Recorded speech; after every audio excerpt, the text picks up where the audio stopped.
Radhakrishna cooperative ছ'চাইটিটোৰ নামত অজয় মালাকৰে প্ৰায় শতাধিক মহিলাৰ ধন হজম কৰাৰ পাং পতাক লৈ ব্যাপক প্ৰতিক্ৰিয়াৰ সৃষ্টি হৈছে। নলবাৰীৰ পুষ্পকপুৰত অৱস্থিত ৰাধাকৃষ্ণ কোঅপাৰেটিভ ছ'চাইটিৰ নামত শতাধিক মহিলাক লটি লাঞ্ছনা কৰাৰ অভিযোগত বঞ্চিত মহিলাসকল আজি উপস্থিত হ'ল নলবাৰী সদৰ থানাত। নলবাৰীৰ ধমধমা অঞ্চলৰ শতাধিক মহিলাক চৰম প্ৰবঞ্চনা কৰাৰ অভিযোগত আজি ভালে সংখ্যক মহিলাই নলবাৰী সদৰ থানাত উপস্থিত হৈ ন্যায় বিচাৰে।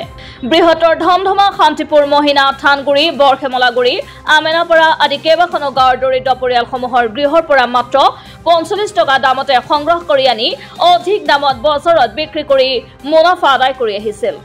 প্ৰতি সপ্তাহৰ মূৰে মূৰে অথবা 10 দিনৰ মূৰত মহিলাসকলক গাখীৰৰ নামত পাবলগীয়া ধনসমূহ দিছিল যদিও শেহতীয়াকৈ প্ৰায় শতাধিক মহিলাই পাবলগীয়া ধন নিদি অজয় মালাকৰে আত্মগোপন কৰিছে। ৰাধাকৃষ্ণ ডায়েৰী তাই আছিল NGO আছিল। NGOৰ পৰাই মোক ফোন কৰিছিল একদিন, অজয় মালাকৰ তেখেতৰ নাম। অজয় মালাকৰে ফোন কৰিছিল, বাইদেউ আপুনি গাখীৰ দিব নেকি?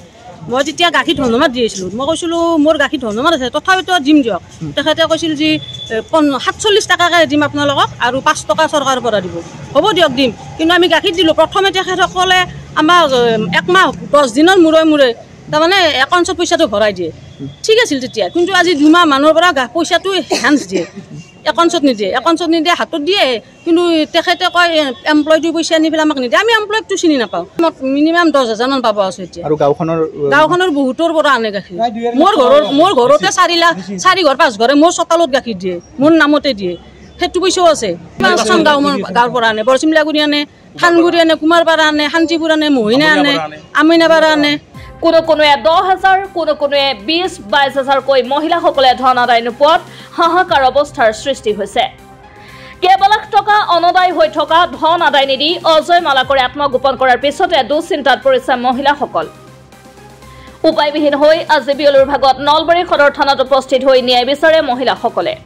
শীঘ্ৰেই তেওঁলোকৰ প্ৰাপ্য ধন আদায় কৰি দিয়াৰ লগতে ৰাধাকৃষ্ণ কোঅপাৰেটিভ ছ'চাইটি আৰু অজয় মালাকৰৰ ওপৰত বিহিত শাস্তিৰ দাবী জনাইছে। আমি চহী কৰি লৈ আহে, আজি দিম কালি দিম এনেকৈ মোকো মেক্সিমাম 8,000 দিব আছে।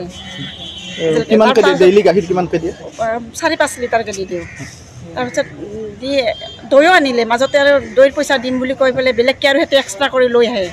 দৈৰ পইচা এতিয়া 700-800 হৈ যাব, এনেকৈ মিলি আৰু 8,000 হৈছে মোৰো। বেলেগকৈ লগ নাপাওঁ, এতিয়া আনিব যোৱাৰ কেইদিনে লগ পাওঁ। ফোন কৰিলেতো ৰিচিভ নকৰে, কেনেকৈ লগ পাম? এতিয়া ভাবিছোঁ আমি গোটেইকেইটা লগ লাগি এখন এজাহাৰ দি লওঁ NGOটোৰ ওপৰত, টকাখিনি পোৱাৰ কাৰণে। News desk report, Assam voice.